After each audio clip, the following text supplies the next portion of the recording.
Greenland's centre-right pro-independence Democratic Party has won the island's parliamentary elections, taking home 30% of the vote. Greenland's pro-independence centre-right Democratic Party has won the parliamentary elections, taking home nearly 30% of the vote. It was followed by the more aggressively pro-independence Narilak Party, which won 25%.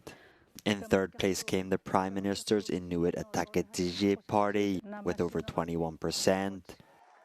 The left-wing Sumut Party came in fourth place with nearly 15% of the vote. The results suggest the public voted on healthcare, education, cultural heritage and social policies over US President Donald Trump's stated goal of taking control of the island. Democratic, which is described as pro-business and favours a slow approach to independence from Denmark, will now get a chance to form a governing coalition via talks with other parties.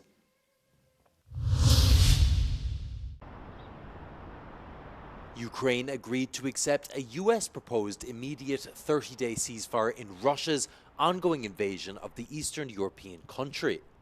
However, Ukrainian President Volodymyr Zelensky emphasized that the success of the initiative depends on Russia's willingness to participate.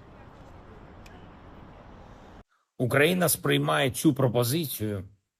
Ми вважаємо це позитивним. Ми готові зробити такий крок. Сполучені Штати Америки мають переконати Росію зробити це. Тобто ми погоджуємось, і якщо русські погодяться, в той самий момент тиша запрацює. Besides the ceasefire proposal, the Trump administration lifted its suspension of military aid and intelligence sharing for Ukraine. US President Donald Trump said he hoped the deal could be solidified over the next few days. I'll talk to Vladimir Putin, yeah. I want to look, that's the other, it takes two to tango, as they say, right? So hopefully he'll also agree, and I really think that would be 75% of the way. The rest is getting it documented and, negotiating land positions, etc. The deal marks a significant change of tone between the US and Ukraine, with both countries now signaling they are on the same side in ongoing negotiations.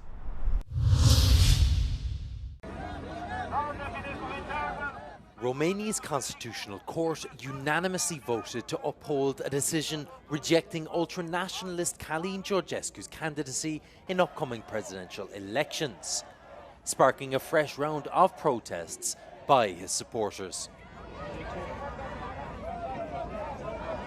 Now, this decision is final and cannot be overturned according to Romanian law, which left his political allies scrambling to find a suitable replacement in time, especially since raising the required number of signatures to register a new candidate might prove to be a challenge. Last weekend, Romania's Central Electoral Committee suspended Georgescu's application, stating his actions and statements contravened the values of the presidential office. Dubbed the TikTok Messiah, Georgescu came out on top in the first round of Romania's presidential elections last year. However, the country's constitutional court annulled the vote following the declassification of intelligence reports showing Russian involvement in influencing voters through social media to support the then relatively unknown candidate. Georgescu is also facing criminal proceedings including anti-constitutional acts and misreporting his campaign finances. Portugal's minority government lost a confidence vote in Parliament, forcing its resignation and prompting the European Union country's third general election in 3 years.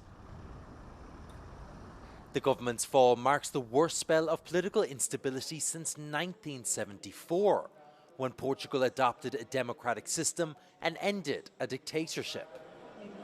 A string of minority governments have been unable to forge alliances that might ensure the administration completes its 4-year term without being brought down. A new election, likely in May, pitches millions of Portuguese people into months of political uncertainty. The Portuguese government asked for the confidence vote amid a simmering political crisis that is focused on Prime Minister Luís Montenegro, revolving around potential conflicts of interest in the business dealings of his family law firm.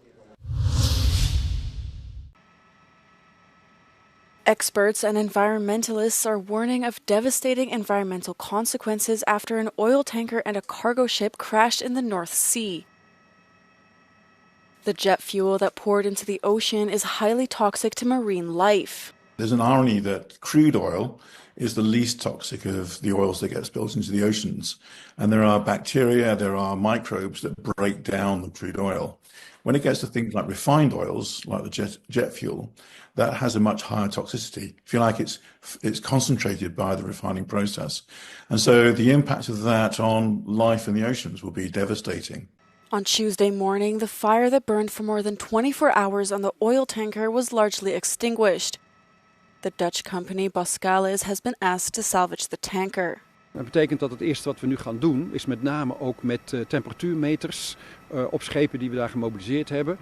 Dichter bij het schip komen om proberen temperatuur te meten. Dat mogen we nu ook. Tot nu toe mochten we niet in de buurt van het schip komen, met name ook niet in de buurt van het containerschip. En dat had alles te maken met giftige gassen die daar mogelijk vrijkwamen. The collision triggered a major rescue operation which was called off late on Monday with 1 out of 37 crew members still missing. British police arrested a man on suspicion of manslaughter as they searched for answers about the cause of the crash. An investigation into the crash is being led by the US and Portugal, the countries where the vessels are flagged. The European Commission wants to extend the Made in Europe tag to medicines. A proposal presented this Tuesday aims to tackle shortages, especially for essential drugs such as antibiotics, insulin or painkillers. Now, the EU is highly dependent on third countries, mainly in Asia. So this initiative represents a significant step forward, as I say, to ensure that these essential medicines remain accessible, affordable and available to all Europeans who depend on them. The plan is to boost the investment for manufacturers both of essential medicines and key ingredients in the European Union.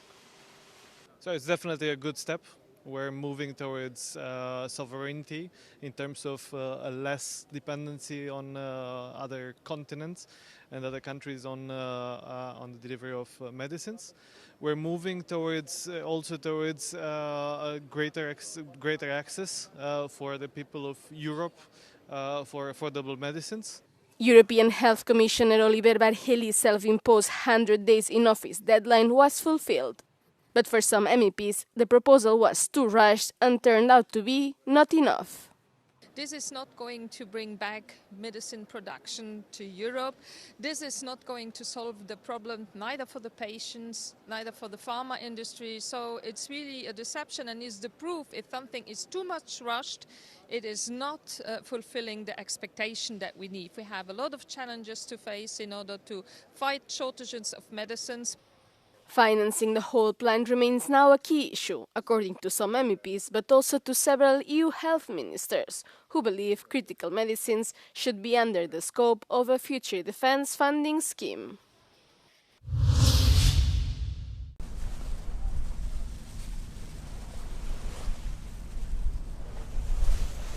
This is a turning point in the EU's migration policy. The European Commission has introduced a regulation that will allow member states to deport rejected asylum seekers to third countries, even if they have never set foot in them, and detain them in return hubs.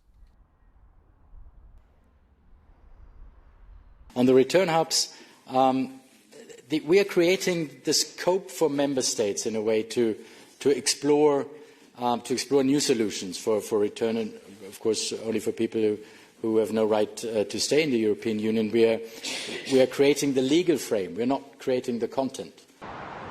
In 2024, 20% of the persons who were ordered to leave the EU were sent back to their country of origin.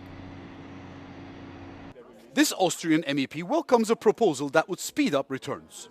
Cases outside the European Union, in third countries, which do respect, of course, human rights and all the, I would say, values of civilization Europe wants to see respected, can be good places and proper places for those who should return for a specific period of time, and this is what the Commission proposal addresses. NGOs are sounding the alarm. They denounce a punitive approach which opens the door to human rights violations and reinforces the link between immigration and crime.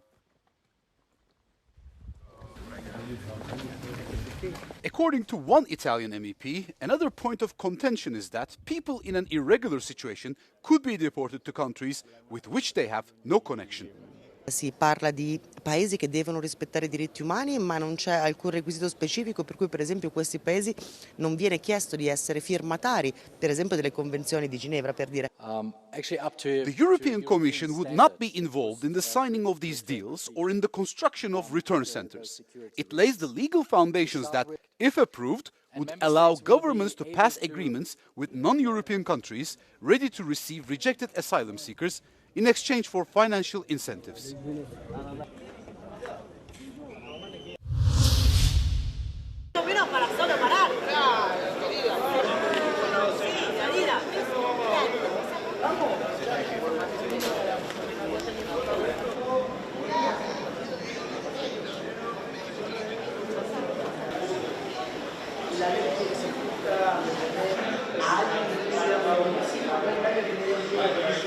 Se le va a dar la palabra a los representantes del Ministerio Público Fiscal, luego a los letrados de los particulares damnificados. Con la prueba que se produzca en el juicio, ustedes, como jueces del tribunal interviniente,